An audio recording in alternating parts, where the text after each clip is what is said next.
Olá, vamos continuar os nossos estudos sobre as leis morais contidas no Livro dos Espíritos, livro 3º, capítulo 1º, a lei divina ou lei natural. A questão de hoje é de número 628, dentro do item conhecimento da lei natural. Nela, Allan Kardec pergunta aos espíritos superiores: por que a verdade não foi sempre colocada ao alcance de todo mundo? E eles respondem: é preciso que cada coisa venha a seu tempo. A verdade é como a luz. É preciso nos habituar a ela, pouco a pouco. De outra forma, ela nos deslumbra. Então, essa resposta resume o modo de ação da providência divina em relação a nós, seus filhos aprendizes. É preciso que nós conheçamos a verdade à medida que somos capacitados para compreendê-la e, mais ainda, botá-la em prática. Porque primeiro nós vamos assimilando essa verdade, que é uma só. Ela está assentada na vontade de Deus, portanto ela é perfeita. Conforme vamos assimilando, vamos nos adaptando a ela, ajustando nosso pensamento, nosso sentimento a essa verdade e aos poucos também o nosso comportamento. Então a nossa conduta precisa ser alinhada com a verdade, e isso não acontece de uma hora para outra. Então, à medida que nós temos capacidade, vão se nos revelando as coisas tal qual elas são. Como uma criança. Nós não despejamos sobre a criança todo o conhecimento que temos com a nossa experiência de vida. Porque ela não vai conseguir compreender e nem tirar proveito, e muito menos praticar muitas das coisas que nós conhecemos e sabemos como são. Então é preciso que ela, no seu tempo, compreenda o mundo ao seu redor. Vá tocando, vá sentindo, vá experimentando. Vá se relacionando com as outras crianças, com os adultos, observando, tirando conclusões e aí aprendendo. Então cada espírito precisa de um tempo para desenvolver a sua experiência, a sua maturidade dentro das leis. O fato é esse, que todos nós estamos submetidos às mesmas leis. Então ela não muda, o que muda é a nossa visão a respeito delas. Em todas as épocas da humanidade nós tivemos acesso à verdade, só que em parcelas que nos fossem apropriadas. Deus não dá mais do que a gente possa digerir. Então o nosso prato contém exatamente aquilo que nós precisamos para nos nutrir naquele momento. Então os espíritos dizem: jamais ocorreu que Deus permitisse ao homem receber comunicações tão completas e tão instrutivas como as que lhe é dado receber hoje. Então vejamos, nessa época era de lançamento do Livro dos Espíritos, 1857, século XIX. Nós já tínhamos acesso a informações nunca dantes passadas.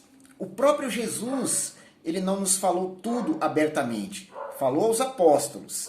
Temos aquela sublime passagem onde o mestre diz: a eles, o povo, eu falo por parábolas, porque vendo não enxergam, ouvindo não escutam. Mas a vós eu falo das coisas como elas são. Então Jesus revelava àqueles que já tinham capacidade para compreender mais coisas. E a nós era reservado, com o tempo, o desenvolver desses conhecimentos. Ele mesmo disse em São João: se vós me amais, guardai meus mandamentos. E eu pedirei a meu Pai, e ele vos enviará um outro Consolador, que vos relembrará tudo que eu disse e vos ensinará todas as coisas. É o Espírito de verdade que permanecerá eternamente convosco. Eternamente, porque não estava personificado em uma pessoa. Jesus nos trouxe a lei do amor, que estava personificada nele, que sobrevive através da sua doutrina. Porém, ele foi crucificado, com a intenção de que todo o seu legado perecesse com ele. Não foi, obviamente, o que aconteceu, porque Jesus é mandatário divino, ele veio em nome de nosso Pai. E o seu ensinamento, o Evangelho, ele vai tomando conta dos corações, à medida que o tempo passa, até se alastrar por toda a terra, chegando o dia que vai se estabelecer o reino de Deus entre nós. Ou seja, quando estiver firmado no nosso coração esse reino, quando as leis divinas estiverem prontamente obedecidas por nós, no nosso íntimo pensamento, sentimento e conduta, esse reino ele se estabelecerá por toda a terra. Por quê? Vivendo aqui, nós implantaremos no meio onde habitamos a justiça e o amor, tal qual devem ser. Então, o Evangelho segue até hoje se alastrando pelos corações humanos, né? Promovendo a renovação íntima das criaturas. Dessa forma, o que muda é a nossa visão a respeito da lei, que é a mesma. E Jesus prometeu que o Consolador viria ensinar-nos todas as coisas que ele não pôde ensinar naquela época. Então, através do Espiritismo, nós temos de maneira clara o ensinamento de como funcionam as leis divinas. Não é à toa que nessa parte terceira do Livro dos Espíritos, os luminares da espiritualidade discorreram sobre as leis divinas, dividindo metodicamente, pedagogicamente, em 10 leis, que nós vamos estudar aqui uma a uma. Nós estamos fazendo a introdução, que é o conhecimento da lei divina, ou lei natural. E no decorrer do estudo nós vamos nos aprofundar em todas as leis morais, porque é preciso que isso fique bem claro para nós. Não restam dúvidas ao espírito que quer seguir, de fato, a sua consciência sobre o que fazer. Porque os nossos irmãos mais velhos, aqueles que já caminharam mais na direção do progresso, estão aqui nos esclarecendo. Então nós vamos mergulhar o pensamento nessas leis e deixar com que elas guiem as nossas atitudes daqui para frente, porque vamos ser conduzidos ao campo da felicidade, da harmonização íntima com o próximo, com o ambiente e com Deus, com toda certeza. Porque o homem só é infeliz quando se afasta das leis, né? Então, nessa época, por isso que os espíritos dizem, jamais ocorreu que Deus permitisse ao homem receber comunicações tão completas e tão instrutivas como hoje. Né? Hoje, no século XIX, que nós vemos amadurecendo essas informações, elas são bem claras, não precisam de interpretações, só de introjetá-las no nosso íntimo, amadurecê-las no nosso pensamento, ajustar o nosso comportamento a elas, para que elas se tornem mesmo fator de lei em nossas vidas. Né? Porque eu posso admirar as leis morais, posso reconhecer que são a vontade de Deus, mas não dar-lhes o status de lei para mim. Então eu vivo a parte disso. Allan Kardec dá um nome, espíritas imperfeitos, né, para esse comportamento. Aquele que admira a doutrina, acha muito boa, reconhece que é verdadeira, mas não aplica em si mesmo. Então é uma doutrina de armário, de estante, de livro. Né? Falta o quê? Ajustá-la ao seu próprio modo de vida, onde nós deixamos de fazer a nossa vontade e passamos a fazer a vontade de Deus. Aí sim promovemos a real renovação no nosso íntimo. Porque até então, tudo que ele enviar vão ser para nós acessórios de admiração, mas não vão promover a autoiluminação. A prova disso é que em quantos séculos nós estamos admirando o cristianismo? Estamos vinculados a ele pelas suas diversas vertentes, católico, protestante, hoje espírita, enfim. E isso não foi até agora suficiente para promover a efetiva modificação de nós mesmos. É preciso que haja uma vontade muito grande para operar essa modificação. Então é nisso que os espíritos estão trabalhando, para que nós deixemos de sermos defensores de uma doutrina que pregamos exteriormente e não introjetamos. E passemos a vivenciá-la dentro de nós, antes mesmo de pregá-la. Porque a melhor maneira de fazer propaganda de algo é através do exemplo. Então eu vou demonstrar que sou um verdadeiro espírita e cristão, que é a mesma coisa, vivenciando os princípios doutrinários. Então, não é mais pela palavra, mas é pela atitude, pela vivência, pelo exemplo.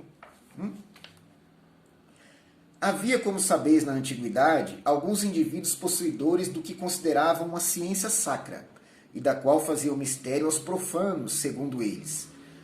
Então, os espíritos estão se referindo àqueles agrupamentos antigos, de sacerdotes que tinham nas grandes verdades que recebiam e já entreviam, né, coisas que não eram dignas de ser reveladas a todos, porque precisavam ficar numa casta.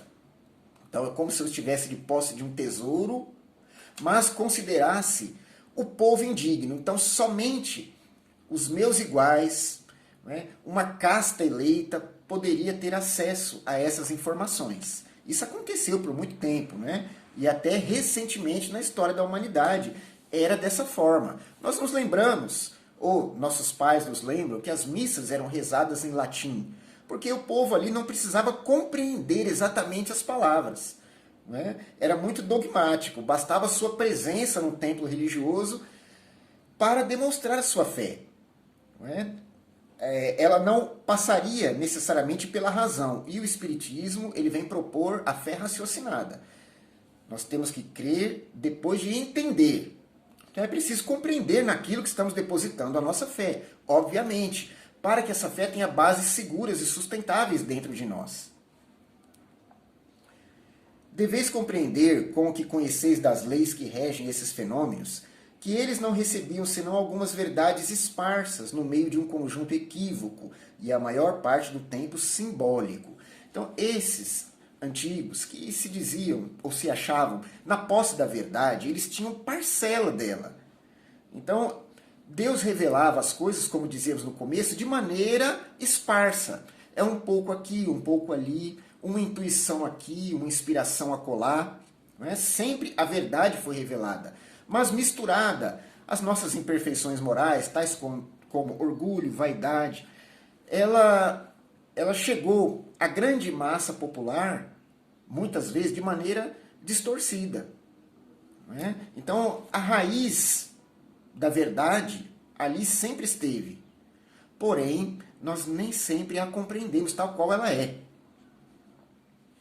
Entretanto, não há para o estudioso nenhum sistema filosófico antigo, nenhuma tradição, nenhuma religião a negligenciar, porque tudo contém os germes de grandes verdades que, ainda que pareçam contraditórias umas com as outras, esparsas que estão no meio de acessórios sem fundamentos, são muito fáceis de coordenar, graças à chave que nos dá o Espiritismo para uma multidão de coisas que puderam até aqui vos parecer sem razão, e da qual hoje a realidade vos é demonstrada de maneira irrecusável. Então, os acessórios sem fundamento a que eles se referem são aquilo que nós colocamos no decorrer da história, no meio da verdade. Então, como crianças misturam a realidade com as fantasias, nós, espíritos imaturos, também misturamos as grandes verdades da vida com o nosso modo de ver as coisas. E aí ela sai distorcida. Haja vista as diferentes vertentes que nós temos no próprio cristianismo. Que elas deram margem a interpretações, a muitas palavras das Escrituras, para que o homem criasse essas vertentes. Então eu sou cristão de determinada vertente, A, B, C, D, E, enfim. E dentro dessas vertentes, do protestantismo mesmo, nós temos inúmeras subdivisões. Então, um pertence a determinada classe, outro a outra, né? E assim por diante. Então, tudo isso representa a busca da criatura humana à verdade, né? Cada qual ele se filia, ou vamos dizer, se aproxima daquela que lhe diz mais ao coração. Então, eu estou, nesse momento, afinizado com a doutrina espírita, porque ela fala mais alto ao meu raciocínio e ao meu sentimento. Eu sinto que aí tem a verdade. Por isso que eu sou-lhe adepto. Né? E os outros que são adeptos das outras vertentes cristãs também sentem a mesma coisa nas doutrinas que abraçaram. Né? Então, todas elas contêm a verdade. Ela está aí, na sua essência. Porém, existem acessórios que o ser humano colocou. Dentro do cristianismo mesmo, temos os rituais e os dogmas, que não estão nas Escrituras e nem nos ensinamentos de Jesus. Porém, são levados a efeito até hoje pela criatura humana. Então, assim é que as grandes verdades, elas se misturam às coisas mais santas e genuínas. Ou melhor, assim é que os erros humanos e a visão falha que nós temos se misturam às coisas mais santas e genuínas. Né? E aí os espíritos finalizam assim: não negligencieis, portanto, de aurir objetos de estudo nesses materiais. Eles são muito ricos e podem contribuir poderosamente para a vossa instrução. Então, todas as religiões oferecem material rico, farto, para a nossa instrução. É preciso saber procurar, né? Estar com o espírito aberto a ouvir sem misturar preconceitos a essa audição. Então tem que ter olhos de ver as coisas, saber ler nas entrelinhas.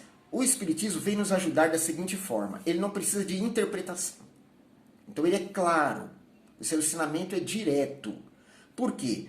Jesus não podia falar à sua época de maneira tão clara. Então ele contava parábolas contendo um fundo moral para que o povo entendesse a essência daquele ensinamento através da história que ele contava. Então as suas palavras não poderiam ser tão claras porque o entendimento não seria capaz de assimilar, mas o sentimento sim. Então Jesus tocava o coração das pessoas, usando exemplos do seu dia a dia. Era o pastor, né? Eram os pescadores, era a natureza, era o grão de mostarda, era o trigo e o joio, enfim. Exemplos que até hoje nós podemos compreender. Agora o Espiritismo vem conforme o próprio Cristo prometeu cumprir o seu papel de consolador, consolando os corações, né, e demonstrando a verdade de uma maneira clara. Então é aí onde Jesus disse: ele vos ensinará todas as coisas. Por quê? O Espiritismo vem anunciado pelo Cristo. Portanto, é pela sua própria vontade que ele existe entre nós. Que o conglomerado de espíritos superiores se reuniu para nos transmitir essa doutrina. Então, ela é fruto do pensamento de Jesus. Vem por ele, se assentada nas bases do ensinamento dele, nos ensinar todas as coisas.